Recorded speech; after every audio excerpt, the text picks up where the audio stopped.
It's the insatiable appetite for drugs, and the cartels know it.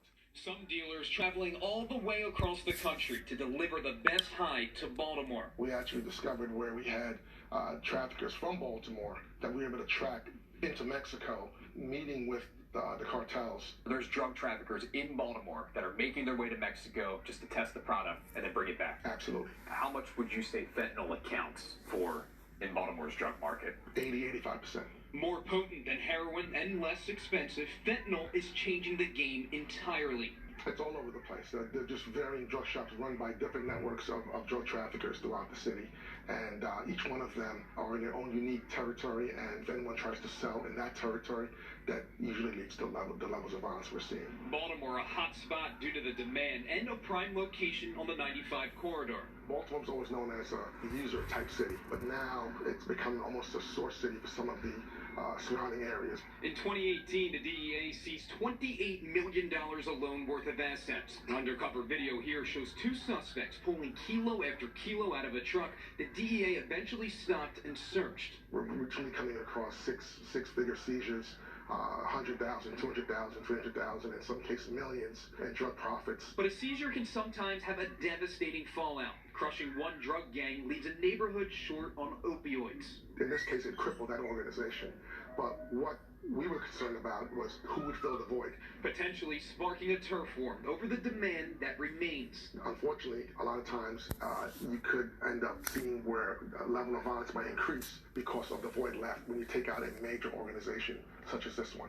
These organizations, when they select a territory that they're going to sell from, they don't want other people coming in and selling their drugs in their territory. Despite the homicide count and a punishing overdose rate for the entire state, the hope is that a turnaround is already in progress. A lot of people out there losing hope in this city in terms of the violence and the drugs, and will it ever let down? What's your message to them? This will not work unless we all work together. This is strictly not a local street problem. Every seizure we make, I view it as a lifesaver because we just prevented quantities of drugs from reaching people that could potentially overdose and die from it. Now, in 2018, the Baltimore DEA division was number 8 in total drugs and assets seized. That's more than some divisions that had double, even triple the population size of heroin, oxycodone tablets, and bags of crack cocaine.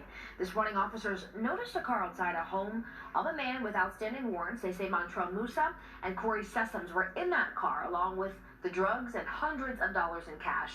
Both were taken into custody, and they are right now facing several charges.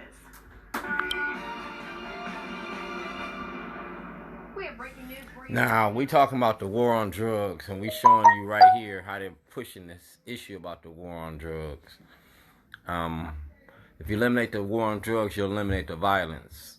We've created this culture of the need for the drugs.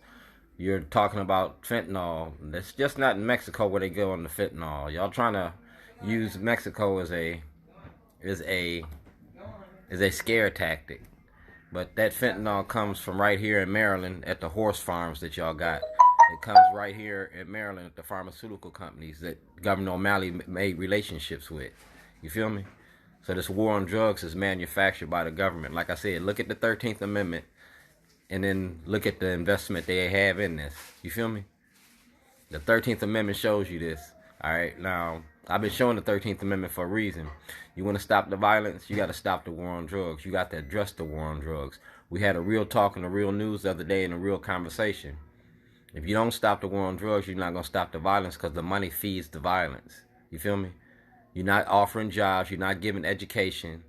You're not doing nothing that's positive except incarceration.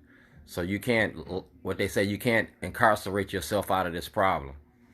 You're giving treatment to opioid, but you're giving incarceration to blacks, Hispanics, and poor whites. You feel me? And that ain't the way it's going to go. This war on drugs been going on in the black community for over 50 years. You got over 2.7 million people locked up. You got disenfranchised families and communities. You feel me? And just like you seen in this thing on WJZ,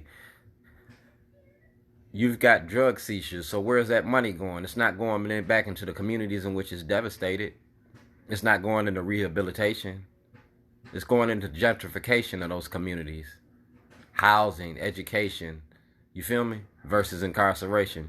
You got Latrobe Projects and you just built a prison right across the street from Latrobe Projects. So if I lived in no trouble all my life, I ain't really scared of jail because I've been watching it come and go. So like I said, we're going to do what we do. My whole issue is the prison industry and mass incarceration. Accessing the grand jury, because I want to expose the ties between ALEC and WJZ, ALEC and WBAL, because ALEC is pushing a lot of this programming that you're seeing on TV. You feel me? ALEC, the corporation, the legislative body of the, you know what I'm saying? Look at the 13th Amendment and look at ALEC. Then look at how these policies being made and look at the programs you see on TV. Dismantle the master's house, you got to use the master's tools. His major tool that he uses is his television. You feel me? You got to believe what he say, what he show. That's why when you see me in the streets and I shut them down, they shut up. They don't belong on the streets. So when they come on the streets, question them. Put the camera in the face and ask them 21 questions. Ask them some intelligent questions. You feel me? Ask them about their relationship with ALEC. Ask about the investments in the TV stations with ALEC. Start saying ALEC and see what they say. You feel me? Pull their strings, because they pulling yours. They ain't sending me to jail. They sending your kids to jail. They sending your grandkids to jail. I done did my jail time. I'm trying to keep you from going to jail.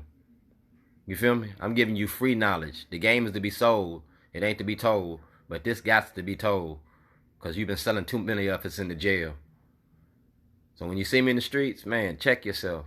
Because I'm a mic check them. I'm a mic check you. All black ain't black. You feel me? And just because you black don't mean that you care about black people. You got to show me, because I'm going to tell you. Go back to your regular lives. But you know how I get down. I came here by myself. I'm going to leave here by myself. I came here on an interstate compact. I was property of 2 states. So I'm telling you what I know.